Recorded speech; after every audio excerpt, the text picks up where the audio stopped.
नमस्कार दोस्तों, कैसे हैं आप लोग? मैं हूं आपका दोस्त अमित कुमार दुबे और स्वागत करता हूं आपका आपके अपने YouTube channel what, when and how में। यहाँ पे किसी भी टॉपिक को हम 3 पैरामीटर पे चेक करते हैं। पहला व्हाट, दूसरा व्हेन और तीसरा हाउ, ताकि आप उस टॉपिक को लेकर अपना एक खुद का एनालिसिस, खुद की एक सोच डेवलप कर सकें। तो आइए शुरू करते हैं आज का टॉपिक। दोस्तों, रिसेंटली में अभी 2-3 दिन पहले से एक बहुत ही बड़ा क्या होता है बवाल खड़ा हो गया है। एक यूनिवर्सिटी है अशोका यूनिवर्सिटी, जो कि क्या होता है हरियाणा के सोनीपत में है ये यूनिवर्सिटी। वहाँ से बहुत ही क्या होता है बड़े एक विद्वान प्रताप भानु मेहता ने रिज़ाइन कर दिया। इन्होंने रिज़ाइन 16 मार्च को यूनिवर्सिटी से दिया है। फिर इनके रिज़ाइन के बाद जो हमारे एक्स इकोनॉमिक्स एडवाइज़र थे अरविंद सुब्रमण्यम, उन्होंने भी क्या होता है इनके इस्तीफ़े के बाद उन्होंने भी रिज़ाइन दे दिया। रिसेंटली में जब प्रताप भानु मेहता ने अपना एक लेटर क्या होता है सोशल मीडिया पे लीक किया है, उनका एक लेटर सोशल मीडिया पर लीक हुआ है, जिसमें प्रताप भानु मेहता ने ये कहा कि ऐसा उन्होंने इसलिए किया क्योंकि उनकी जो भी क्या होता है क्योंकि उन्हें ये साफ़ कर दिया गया था कि इंस्टीट्यूट से उनका संबंध सीधी तौर पे पॉलिटिकल लायबिलिटी समझा जाएगा। और चूँकि ये बड़े स्कॉलर्स हैं, ज़ाहिर-सी बात है कई चीज़ें ऐसी होंगी सरकार की जिससे ये सहमत नहीं होंगे, असहमत होंगे, तो उस पे ये अपनी आवाज़ उठाएँगे, जो कि ज़ाहिर-सी बात है सभी को इसका हक है। लेकिन क्या होता है सरकार के विरोध में या सरकार के किसी फैसले को न मानने के लिए इनके ऊपर दबाव डाला गया। और ऐसा भी एक कुछ क्या होता है खबरें आई हैं कि कोई एक लैंड डील्स के से रिलेटेड मामला था जिसमें प्रताप भानु मेहता ने अपनी मंजूरी नहीं दी, जिसके बाद उनके ऊपर दबाव बनाया जाने लगा कि वो रिज़ाइन दे दें। उनके रिज़ाइन देने के बाद अरविंद सुब्रमण्यम के ऊपर भी दबाव बना क्योंकि एक ऐसी परिस्थितियाँ बन गई, तो उन्होंने भी रिज़ाइन दे दिया। अब यहाँ पे ये सवाल आता है कि आखिर अशोका यूनिवर्सिटी है क्या? ये एक बहुत बड़ा सवाल है कि अशोका यूनिवर्सिटी है क्या? और इसके फाउंडर कौन है? भाई अशोका यूनिवर्सिटी एक निजी यूनिवर्सिटी है, ये सरकार की यूनिवर्सिटी नहीं है। इसमें निजी लोगों की कैपिटल लगी हुई है, प्राइवेट कैपिटल लगी हुई है। तो कौन-कौन इनके क्या होता है फाउंडर और को-फाउंडर हैं, इनके बारे में आज हम बात करते हैं। सबसे पहले ये जान लेते हैं कि अशोका यूनिवर्सिटी की एस्टेब्लिशमेंट कब हुई थी? तो अशोका यूनिवर्सिटी की एस्टेब्लिशमेंट जो है वो 2014 में हुई थी, हरियाणा के सोनीपत में। और इसके बाद इनके जो फाउंडर हैं, तो सबसे पहले फाउंडर है विनीत गुप्ता। विनीत गुप्ता अशोका यूनिवर्सिटी के को-फाउंडर और ट्रस्टी हैं। जो यूनिवर्सिटी की वेबसाइट है, उनके अनुसार वो 2007 से यूनिवर्सिटी के साथ जुड़े हुए हैं। और जब वो और कुछ बिज़नेस लीडर्स ने मिलकर चाय, कॉफ़ी पीने के ऊपर भारत में एक high quality liberal arts university खोलने का फैसला किया था। अब विनीत गुप्ता कौन है? ये आईआईटी दिल्ली के एलुमनी और जम्बूरी एजुकेशन के फाउंडर हैं ये। 2014 से 2017 तक यूनिवर्सिटी के फाउंडिंग प्रो वाइस चांसलर भी रह चुके हैं।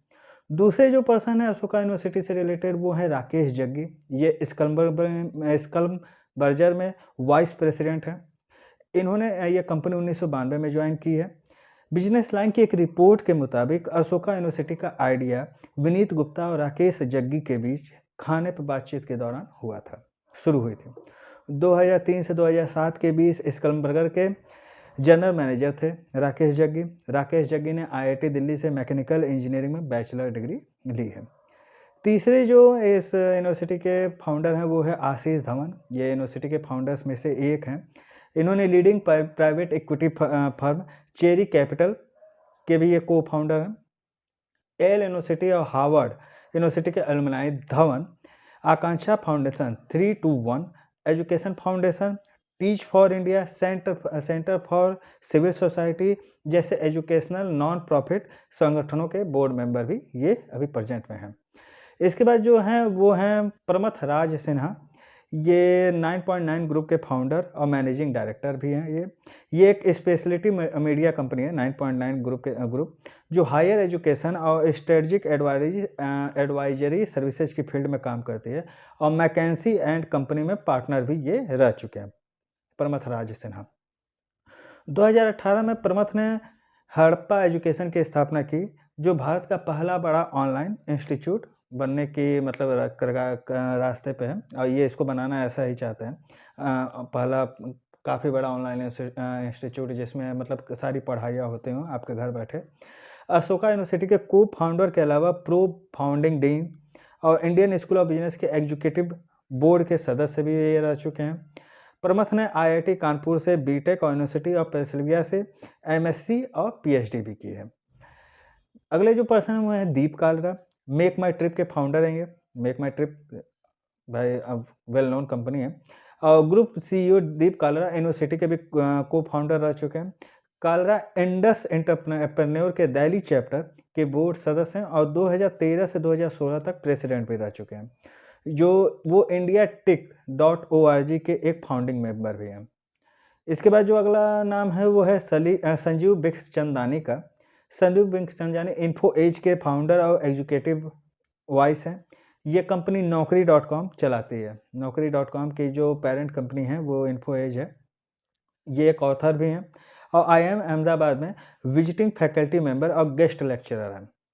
उन्होंने सेंट स्टीफेंस कॉलेज और IIM अहमदाबाद से बैचलर और मास्टर डिग्री दोनों ली है। इसके बाद जो हैं सिद्धार्थ बोग। सिद्धार्थ योग जेंडर ग्रुप INC में फाउंडिंग पार्टनर है। ये एक इन्वेस्टमेंट फर्म है और अभी इसकी $3 बिलियन से ज़्यादा की संपत्ति ये संभालती है लोगों की वेल्थ मैनेजमेंट में। Shri Ram college of commerce और हार्वर्ड बिजनेस स्कूल के एलुमनाई योग प्रेसिडेंट की ग्लोबल एडवाइजरी काउंसिल के एक सदस्य और हार्वर्ड यूनिवर्सिटी में यूनिवर्सिटी रिसोर्स की कमेटी सदस्य भी हैं और ये अशोका यूनिवर्सिटी की गवर्निंग बॉडी के सदस्य भी हैं। इसके अलावा जो अगले हैं वो हैं Jerry Rao. Jerry Rao value and budget housing corporation के चेयरमैन हैं। VBHC से पहले जेरी ने कैलिफोर्निया स्थित मैफेसिस कॉरपोरेशन की स्थापना की थी। वो 20 सालों तक सिटी बैंक के साथ भी जुड़े रहे थे। IIM अहमदाबाद से पढ़ चुके हैं राव और वहाँ और IIT बॉम्बे से एक विजिटिंग फैकल्टी भी है IIT बॉम्बे में। इसके बाद जो है वो है पुनीत डालमिया, भारत ग्रुप के मैनेजिंग डायरेक्टर हैं। उन्होंने 1999 में जॉब्स अहेड की स्थापना में सहयोग किया था। वो NS Raghavan centre for entrepreneurship में advisory board member, IIM Bangalore और यंग प्रेसिडेंट ऑर्गेनाइजेशन के दिल्ली चैप्टर के साथ जुड़ चुके हैं। इसके बाद जो अगला नाम है वो है निर्मल जैन का। Nirmal Jain IIFL holding limited के फाउंडर और चेयरमैन है। IIFL जो कि एक बहुत बड़ी इक्विटी फर्म है, इक्विटी शेयर मार्केट के फर्म है ये, जो कि क्या होता है ऑनलाइन ट्रेडिंग्स और ऑफलाइन ट्रेडिंग्स ये सारी चीज़ें करवाती हैं, शेयर मार्केट, डेरिवेटिव्स और इक्विटी कई सारे फील्ड्स में। वो IIM अहमदाबाद से पढ़ चुके हैं। उन्होंने अपना कैरियर 1989 में हिंदुस्तान यूनिलीवर लिमिटेड के साथ शुरू किया है। तो आप समझ सकते हैं कि इतने बड़े-बड़े लोग, इतने नामी-गिरामी लोग, इतने मतलब बड़े-बड़े स्कॉलर्स ने इस अशोका यूनिवर्सिटी की स्थापना की। पूरी तरीके से ये प्राइवेट यूनिवर्सिटी है और प्राइवेट कैपिटल्स पे है। इस यूनिवर्सिटी को एस्टैब्लिश करने के पीछे जो मोटिव था वो ये था कि एक ऐसा लिबरल क्या होता है जगह बनाए, एक ऐसी लिबरल यूनिवर्सिटी बनाए जो कि क्या होता है लोगों को अपनी बात रखने का मौका दे, चाहे वो सरकार के भी खिलाफ हो, चाहे सरकार के क्या होता है साथ में हो। लेकिन अपने जो ऑब्जेक्ट है, अपना जो इनका जो ऑब्जेक्टिव था इस यूनिवर्सिटी का, इस पे ये खरी उतरती नहीं दिख रही, इसीलिए लोगों के निशाने पे भी है।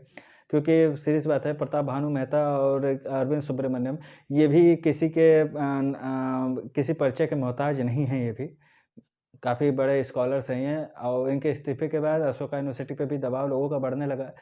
तो अब देखते हैं आगे इस केस में क्या होता है। जो भी होगा मैं आपको अपडेट करता रहूँगा। आपकी इस बारे में क्या राय है? कमेंट बॉक्स में कमेंट करके ज़रूर बताइएगा। इसी के साथ मैं अमित कुमार दुबे आपसे विदा लेता हूँ।